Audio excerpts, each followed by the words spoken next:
Hello everyone, welcome to A to Z study. आज है 25 अप्रैल और 25 अप्रैल 2020 से रिलेटेड जितने भी इम्पोर्टेंट क्वेश्चन बनते हैं सारे हम इस वीडियो में डिस्कस करेंगे और उससे रिलेटेड जितने भी इम्पोर्टेंट फैक्ट हैं सारे हम आपको बताते भी चलेंगे। तो चलिए आज का सेशन स्टार्ट करते हैं और अगर आपको जवाब पता हो तो आप कमेंट करके बताते चलिएगा। तो चलिए चलते हैं आज के पहले प्रश्न की ओर। आज का पहला प्रश्न है कि हाल ही में किस देश की सांसद ने चिकित्सा और औद्योगिक उपयोग के लिए भांग की खेती को वैध करने का कानून पास किया है। तो अभी लेबनान की सांसद ने एक कानून पास किया है जिसके तहत अब लेबनान में भांग की खेती करना गैर कानूनी नहीं रह गया। पहले लेबनान में भांग की खेती करना गैर कानूनी था, लेकिन अभी कोविड-19 की वजह से लेबनान की इकोनॉमी इतनी गिर गई है कि उसे ऊपर उठाने के लिए ये कदम वहाँ की सरकार को उठानी पड़ रही है। अब बात लेबनान की आती है तो हम जाने कि लेबनान है कहाँ पे। तो लेबनान पश्चिम एशियाई देश है एक, जो कि मेडिटेरियन सी के किनारे बसा हुआ है। इसके पड़ोसी देश हैं सीरिया, इजराइल और साइप्रस। यहाँ के प्रधानमंत्री हैं हसन दीप और यहाँ की कैपिटल है बेरूत। लेबनान की मुद्रा है लेबनानी पाउंड। चलिए चलते हैं अब अगले क्वेश्चन की ओर। नेक्स्ट क्वेश्चन है, पेटीएम पेमेंट बैंक लिमिटेड ने वर्चुअल और फिजिकल डेबिट कार्ड जारी करने के लिए किसके साथ साझेदारी की है। तो अभी पेटीएम पेमेंट बैंक लिमिटेड ने एक गूगल के साथ एक साझेदारी की है जिसके तहत Paytm payment bank debit card एक देगा जो दुकानदारों को सुरक्षित लेन देन भुगतान करने में और एटीएम की नकदी निकासी में उनकी सहायता करेगा। तो इसका सही आंसर हो जाएगा गूगल।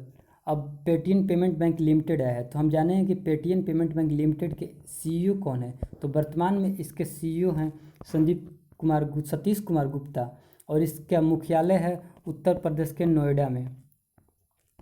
तो चलिए चलते हैं अगले प्रश्न की ओर। अगला प्रश्न है कि पृथ्वी दिवस 2020 का थीम क्या है। तो इस साल पृथ्वी दिवस की थीम है क्लाइमेट एक्शन।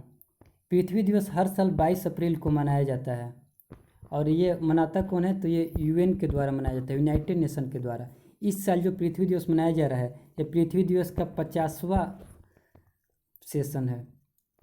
यह इसकी शुरुआत पहली बार 1970 में हुई थी पृथ्वी दिवस यूनाइटेड नेशन के द्वारा। तो चलिए चलते हैं अब नेक्स्ट प्रश्न की ओर। नेक्स्ट प्रश्न है कि उड़ीसा उच्च न्यायालय में मुख्य न्यायाधीश के रूप में किन की नियुक्ति हुई। तो अभी हाल ही में 3-4 नए मुख्य न्यायाधीश बने हैं जैसे कि संजय करोल, ये पटना उच्च न्यायालय के मुख्य न्यायाधीश हैं। ये दीपांकर दत्त हैं, ये तो अभी बॉम्बे उच्च न्यायालय के मुख्य न्यायाधीश बने थे कुछ दिन पहले ही।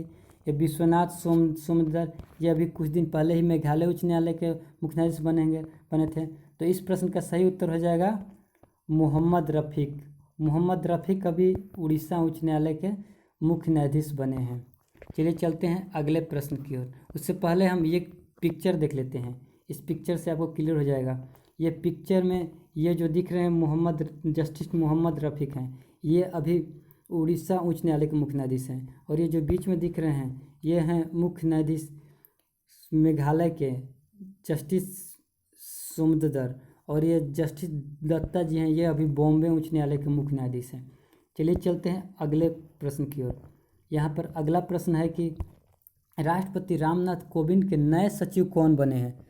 तो आपके ऑप्शंस हैं संजय कोठारी, कपिल देव त्रिपाठी, रजनीश कुमार और अजय सिंह।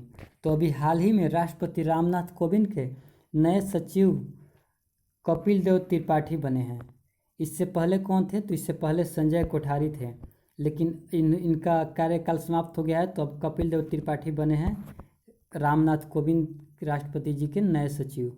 और ये जो अजय सिंह हैं ये अभी राष्ट्रपति रामनाथ कोविंद के प्रेस सचिव हैं। और ये रजनीश कुमार ये एसबीआई के चेयरमैन हैं, SBI bank state bank of India के चेयरमैन हैं अभी।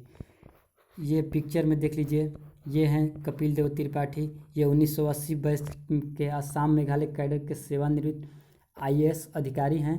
इससे पहले ये जून 2018 में पेट्रोलियम और प्राकृतिक गैस मंत्रालय में सचिव पद पर सेवानिवृत्त हुए थे 2018 में। अब चलते हैं नेक्स्ट प्रश्न पर। नेक्स्ट प्रश्न क्या है। तो किस देश ने जियोटेक कम्युनिटी किचन बनाने के लिए तकनीकी दिग्गज गूगल के साथ हाथ मिलाया है। तो अभी उत्तर प्रदेश सरकार ने जियो टेक कम्युनिटी किचन बनाने के लिए गूगल के साथ साझेदारी किया है। अब बात यहाँ पर उत्तर प्रदेश की आती है, तो हम सब जानते हैं कि उत्तर प्रदेश के मुख्यमंत्री कौन है, योगी आदित्यनाथ। यहाँ की राज्यपाल कौन है, तो अनुसुईया उइके। यहाँ के उत्तर प्रदेश की गवर्नर है अभी। यहाँ के राजधानी है लखनऊ, और अभी लखनऊ के चारबाग रेलवे स्टेशन पर ही भारत का पहला हेल्थ एटीएम नवंबर 2019 में बनाया गया था। ये मैप में है उत्तर प्रदेश। अब चलते हैं अगले प्रश्न की तरफ। अगला प्रश्न है कि पीवी सिंधु पर लिखी गई shuttling to the top the story of PV Sindhu, इस पुस्तक का अभी विमोचन हुआ है हाल ही में। तो बताना है हमें कि इस पुस्तक के लेखक कौन हैं। तो इसके लेखक हैं वी कृष्णस्वामी। ये एक खेल पत्रकार हैं। इन्होंने ही पीवी सिंधु पर ये उनकी एक स्टोरी लिखी है, shuttling to the top the story of PV Sindhu. PV Sindhu कौन है, तो सभी जानते हैं कि एक बैडमिंटन खिलाड़ी है। ये भारत की पहली महिला खिलाड़ी है जिसने ओलंपिक में रजत पदक जीता था। ये है वो book, shuttling to the top the story of PV Sindhu. और इसके साथ साथ ये फोर्ब्स की विश्व की शीर्ष 10 सबसे अधिक कमाई करने वाली एथलीट की सूची में भी शामिल होने वाली एकमात्र भारतीय हैं। चलिए चलते हैं अगले प्रश्न की तरफ। अगला प्रश्न है कि फिंच रेटिंग एजेंसी ने वित्त वर्ष 2020-21 में भारत के आर्थिक विकास पूर्वानुमान को घटा करके कितना कर दिया है। तो पहले फिंच रेटिंग ने अनुमान लगाया था कि भारत की जीडीपी ग्रोथ 4.6 रह सकती है 2020-21 में, लेकिन वैश्विक आर्थिक दृष्टिकोण के प्रभाव को देखते हुए कोविड-19 के चलते अब हर देश की इकोनॉमी गिरती जा रही है, तो भारत की भी गिर रही है। तो भारत की इकोनॉमी फिंच रेटिंग के अनुसार 1.6 रहने का अनुमान है। फिंच रेटिंग एक अमेरिकन एजेंसी है जो कि हर देशों की इकोनॉमिक ग्रोथ का अनुमान लगाती है कि किस देश का जीडीपी बढ़ेगा, किस देश का घटेगा। भारत के साथ साथ इसने चाइना के भी अनुमान लगाया है। चाइना की इकोनॉमी के बारे में बताया है फिंच रेटिंग ने कि उसका अनुमान 2.6 से घटा कर अब 1.1 हो जाएगा। अब यहीं पर हम अपना वीडियो एंड करते हैं, और अगर आपको अच्छा लगा हो तो आप इस वीडियो को लाइक कीजिएगा ताकि हमें मोटिवेशन मिलता रहे, हम और अच्छे से वीडियो बनाते रहें। Thanks for watching this video.